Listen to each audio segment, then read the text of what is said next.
Hi everyone, and welcome to Conversational Lounge Media, where we mentor, connect, and inspire others through real life stories. On the show today, I have an amazing guest. I will not steal her thunder because I feel like she deserves to introduce herself and tell us a little bit about her journey. Imma, welcome to the show, and please introduce yourself. Thank you for having me today, and I really appreciate your time to come and give me a little bit time of introducing myself and say what we do here. My name is Immaculee Butare, but a lot of people knows me by Imma. I was born and raised in Congo, and I moved to USA 18 years ago. So, wow. yes. That's quite the journey. Yes. So walk me a little bit about your journey, because when I meet an immigrant, for example, the first thing that I'm very fascinated is about their journey, right? Because that means you grew up in Africa, but you found your way here in America. So without saying too much, or just whatever you're comfortable sharing, can you walk me through that journey and how it was landing here in America? Sure. Like I say, I was born and raised in Congo, and I came here as a refugee back in 2004. My family and other Banyamulenge tribes were forced to flee the country because of the war and a lot of going on in the Congo. We were forced to flee like every other people who seek the peace. We were settled in Burundi in a refugee camp. Me personally, I wasn't there, but my family and all my siblings were there. And in August 2004, in August it was 13, the camp where they put all the refugees from the Banyamulenge tribes were attacked, and they killed 166 people in the same night, in just a few hours, including my mom. My mom was one of them, and my sister. My sister was burned alive. We didn't even get to bury her.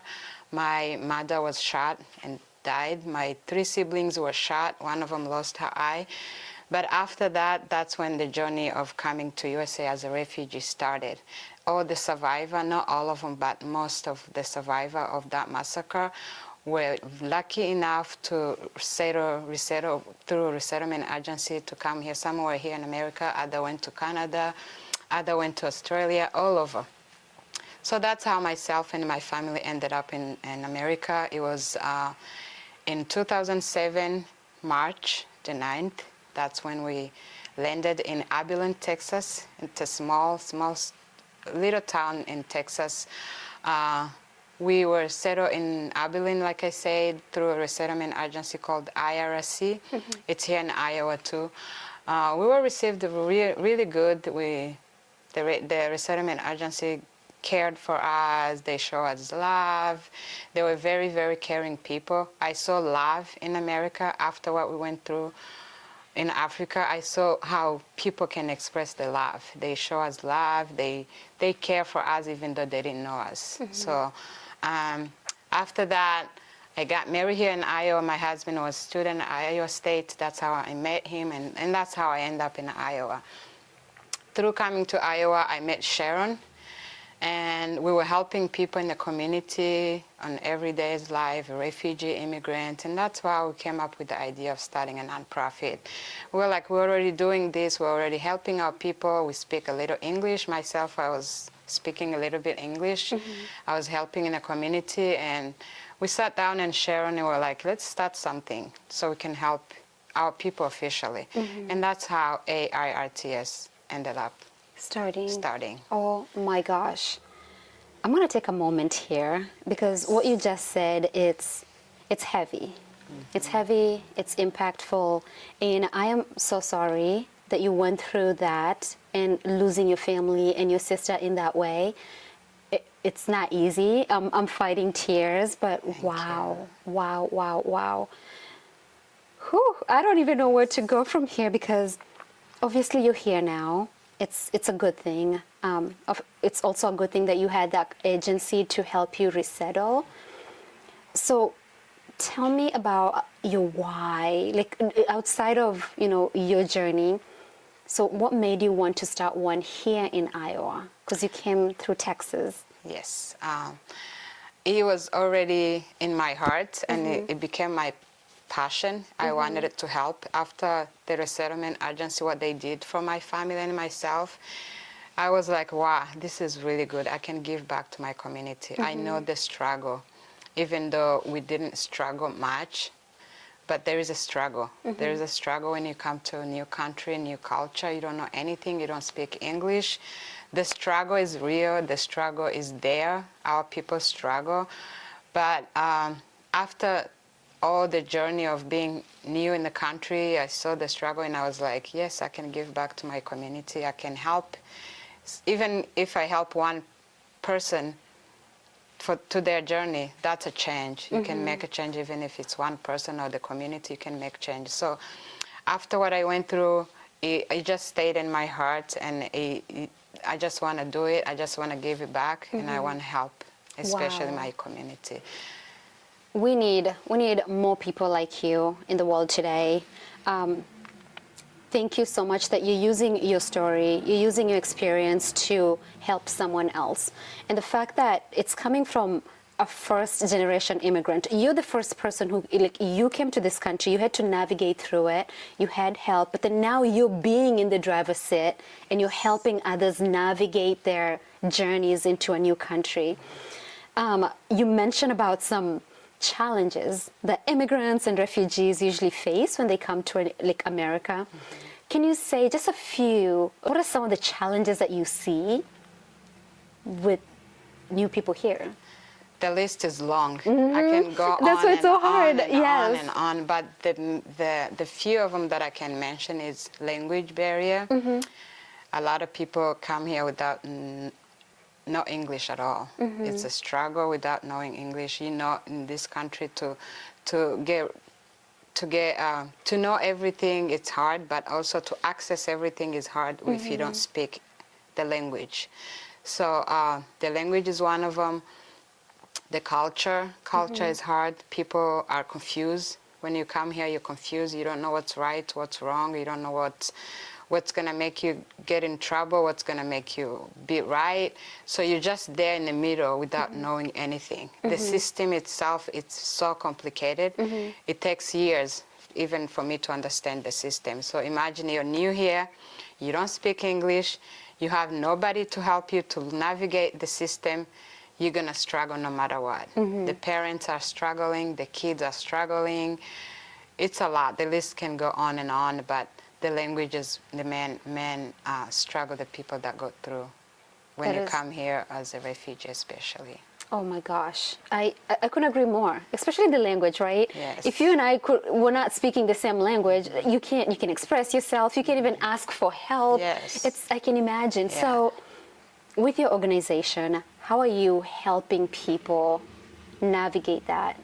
So AIRTS, we help people navigate the system. We help people get the resources they need, to connect them with the resources they need. There's a lot of resources out there, but if you don't have anybody to direct you, this is where you go to get this, you're just stuck there in the middle of nowhere. You don't know where to go to get access for these services. But we are here. We connect people with the resources they need. Yes, we have a project that we currently work with. Our main project, we have them, like 3 of them, but also we help people connect with the resources. Any resources they need, we connect them with based on the needs in the community. So would you say then it's case by case? It just depends on what they need? It depends with the needs. Everybody worked in our office with different needs. So you can come to our office. It doesn't matter the need you have. If it's something that we can do, we help you. If it's something that we cannot do, that's when the resources comes in. We know where to send you. We know who to send you to get the help that you need, you're looking for. Wow. So you're connecting people to the services and whatever they need. Yes. So talking about acronyms, you said AIRTS. What does that mean? It's called African Immigrants and Refugee Transition Services. So basically we help them to transitioning from refugees to become America. We help them, usually the resettlement agency work with them 90 days, which is 3 months. and after 3 months, you're on your own. So imagine 3 months, you can't speak English yet, you can't drive, maybe you don't even have a job yet. You're in an apartment, they sign a contract, you have to carry on the contract, you have to pay the rent. So after 3 months, many people don't have the resources they need to keep moving forward with the resettlement agency stop their support. So we usually pick up there, and then we continue working with the family until they up to their citizenship. So we don't have a limit years or limit month, or we don't say we're going to work with you until you're in 1 year we're going to let you go, in 2 years we let you go. We're working with you until you get where you feel like you're comfortable moving forward by yourself. So we're helping you connect with those resources. You get to the point you have to apply for green card, we'll help you with that. And then up to 5 years, you'll need your citizenship, we apply for citizenship too. So we work through it with the family or individual up to where you are comfortable moving forward in the USA by yourself. Wow. So let's say someone is completely new here. They're in the resettlement process right now. It's almost 3 months. They're almost done with the program. So how would that person know to come to you? Like, are you working with this agency directly, or how do you do your enrollment process? It's 2 ways. Most of the resettlement agency already know our services. By the time the client is done with the resettlement agency, they already know our agency. We already have contact with them. Sometimes we're already working with the family anyways. So we just keep moving. We just keep working with them. Some of them we started working with them even when they're still in the resettlement agency. Because of the language barrier, most people end up coming to us more than going to their resettlement agency, even though they're still within the 90 days, but there's some that still come to us even if they're still in there. But also, people in the community share word. They know we do these things, so they're already talking to the new family. They're telling them about us. We have a WhatsApp group where we share our flyers. There's many ways people reach to us, but also the community the community leaders connect, tell them about us, and then they found us somehow. Wow. That is very important work. Good, like you're just doing really, really important work. Like that is such a good kind of service that's needed. And and I feel like it's one of those things, until you know someone who's gone through that, or you yourself have gone through that, you really won't understand how difficult it is just to get acclimated to a new environment. So thank you for the services that you provide. Thank you. But then I know we talked about the one side, right? How someone can get a hold of you, how they can get into your services. But I know also it takes manpower, it takes effort to go and be there for those people. So if someone's watching right now and they just, your story is drawing them in and they would like to be a part of what you're doing, how can they support you? We have a website. They can go there and donate. We also have fundraising coming up in October 26th. It's going to be amazing. You can come there, support us. You can donate. We have a link where you can click on and donate however you want to support. You can buy a ticket for yourself, for your friend, your family members. We have many ways that you can support us, but you can also become an organization friend. We have friend of organization that donate monthly to support us, because we can't do this job without your support. The support we have is through the community, through different donors, individual donors. So if you want to get involved, just give us a call and then we will connect with the right, Yeah, definitely. And then so that's the monetary donations, right? Yes. What about volunteering of time, or if someone has just furniture or clothes or just things that they would like to donate, do you accept those? We do accept, but not everything, but we use volunteer a lot. We have a project where we are working with older people, 65 and older. We take them to different places to visit. We try to take them out because these people are in the house all the time they don't get to go out, they don't work. So we try to take them at least a couple times a month. So we use volunteer for that.